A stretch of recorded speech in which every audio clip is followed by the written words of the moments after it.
This is London in the 1870s, a city in constant motion, shaped by labor, crowd pressure, and survival.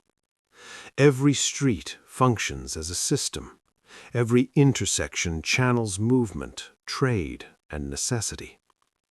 Using historical maps, official reports, engravings, eyewitness accounts, and AI-assisted reconstruction, we rebuild how these streets likely looked, sounded, and operated in real time, not as frozen landmarks, but as working environments.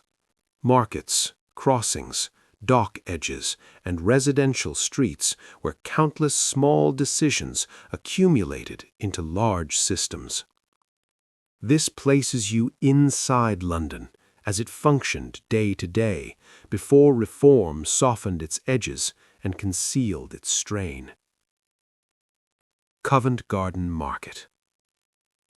Before dawn, Covent Garden is already awake. By 4 a.m., carts, porters, and buyers fill the piazza. This is London's central wholesale market for fruit, vegetables, and flowers. Freshness dictates urgency. Prices fall with time. Every minute matters. The space resists order. Narrow streets force carts, barrows, and pedestrians onto the same uneven stone surface. Movement forms temporary channels shaped by habit and pressure. Anyone who hesitates blocks trade. Gas lamps fade as daylight rises. Stone remains slick from cleaning and runoff. Crates stack high, then vanish.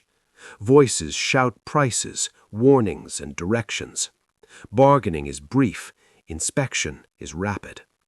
Porters move continuously, memorizing routes, balancing heavy loads through inches of clearance. Buyers scan produce by touch and sight. Children linger at the edges, learning where it is safe to stand. The noise is constant, but functional. Silence would slow everything. This street rewards awareness and speed. Everyone here is already working, already late, already carrying the weight of the day ahead. 7 Dials. Moving north, space collapses. Wide movement tightens into 7 narrow streets converging at a single point. Sightlines shorten, flow slows, bodies compress. Buildings rise tightly together. Homes stack above workshops and street trade. Rooms subdivide. Domestic life spills outward. Doorways become kitchens. Corners become workspaces. Hawkers claim positions where foot traffic hesitates. Repairs and trade operate where stopping feels inevitable. Income depends on placement, not scale. Locals cut diagonally, slipping through gaps. Outsiders move straight and stall. Children watch patterns, stepping forward only when space opens. This is not chaos. It is a compressed system governed by habit and instinct. Sound overlaps, smells accumulate, air thickens. The street teaches posture, timing, and endurance. Whitechapel and Spitalfields. Now movement continues east, where density thickens further. Hundreds occupy single acres. Buildings rise 3 and 4 stories high, pressed tightly together. Windows stare into windows. Rooms subdivide repeatedly. Stairwells never rest. The street becomes an extension of the home.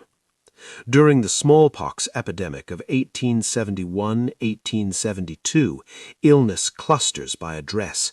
Entire families share single rooms. Notices appear. Work continues.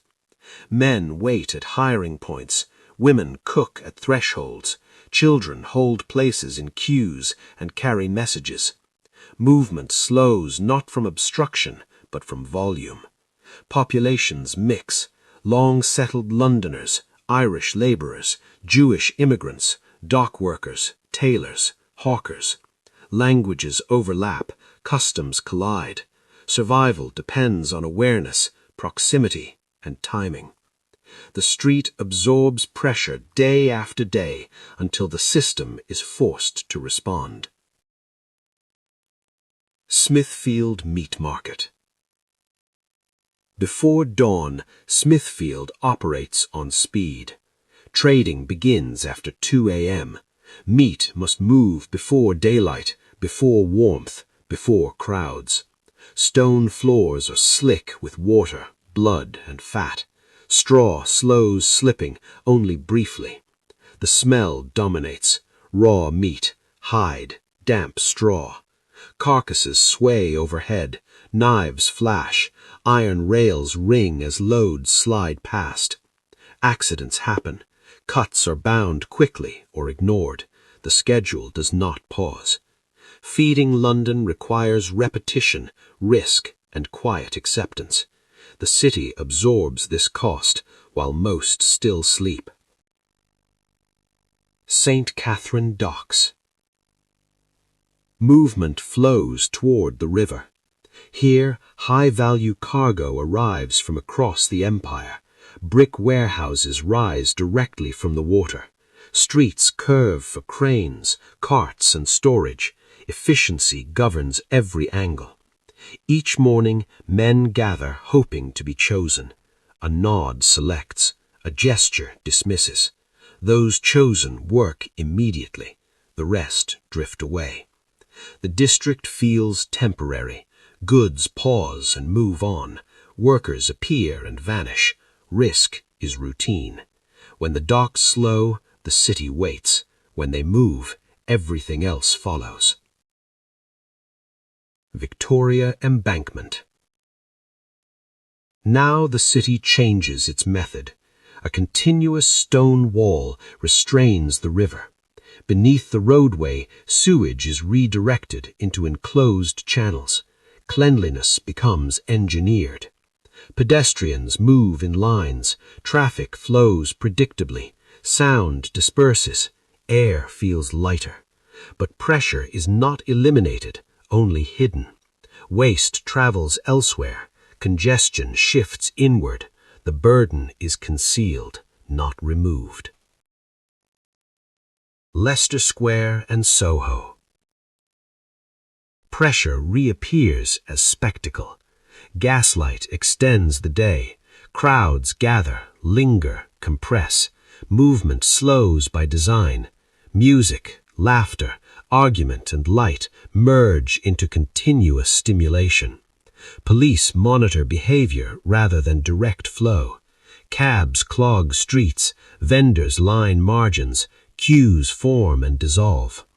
Clerks, soldiers, couples, visitors, and pickpockets all share pavement briefly, then separate according to money and access. Leisure converts fatigue into consumption. Frustration is postponed, not erased. This is not relief. It is transformation. The city then and now. Modern London is wider, cleaner, and systematized. Disease no longer dictates movement. Food arrives unseen. Labor is regulated. Yet patterns remain. Pressure still gathers where space tightens. Work still directs flow. Leisure still absorbs fatigue, not removing it. The city continues to redirect its burdens instead of eliminating them. What you have seen is not a lost world. It is the foundation of the modern city.